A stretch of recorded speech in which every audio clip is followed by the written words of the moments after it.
Thanks, Chair. I myself would like to say thank you to the rapporteur. She has given us a sound working foundation. I'm aware time is short, so I'll get down to the issues which most perplex me in this report. You've made a lot of headway. To be honest, I think the report tabled by Van Rompuy and by the Council entitled Towards a Real Economic and Monetary Union was bad because it left out the peripheral areas. So it was something of a false report. But the current report, the one we have in front of us, clearly sets out how we can make progress.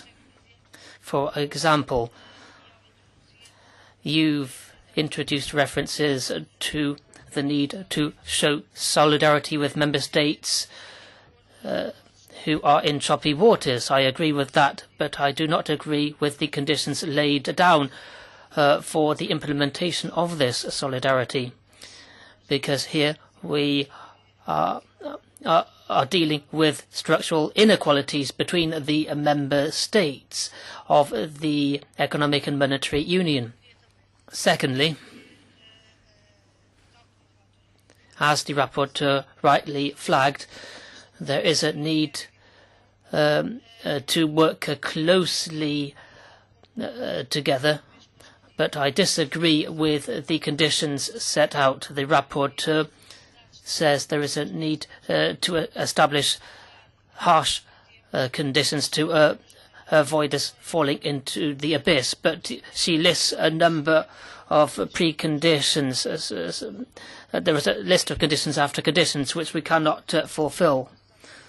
For when it comes to the budget and so on and so forth, these conditions will never be complied with.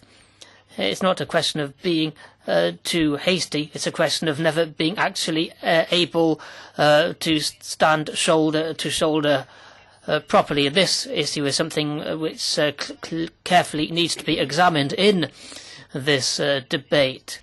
We can't just have good intentions. We need to be consistent and do things which are actually feasible in order to stand shoulder to shoulder with one another. We need to not be hasty and have the right groundwork laid.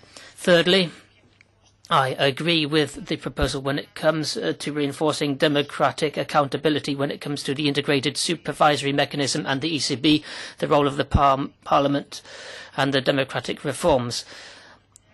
At the same time, I do not agree with keeping the independence of the ECB. You're pressing this issue very much. The ECB is more and more influential in the responses to the crisis.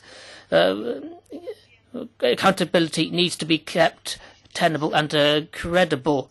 The ECB being hermetic and independent will not resolve the issue. And also, when it comes to bolstering democratic legitimacy and supervision, as presented by the rapporteur, I think we need to go further in chopping off the head, nipping in the bud of an emerging trend in many documents. In other words, doubling up mechanisms, tools, authorities, funds, agreements, compacts, entities.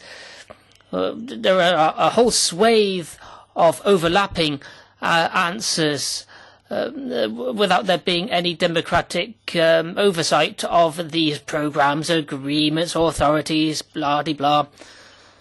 So we keep listing tons of responses, but our citizens are just shaking their heads and wondering what this is all about. As I see it, the responses have not been really effective. And how can we actually gauge the efficiency of the results, the outcomes of these swathe of responses which are falling wide of the mark of democratic supervision and democratic legitimacy in fighting the crisis? I'll knock it on the head here. I would make some more comments, but I think I've listed the main points I wanted to bring to your attention.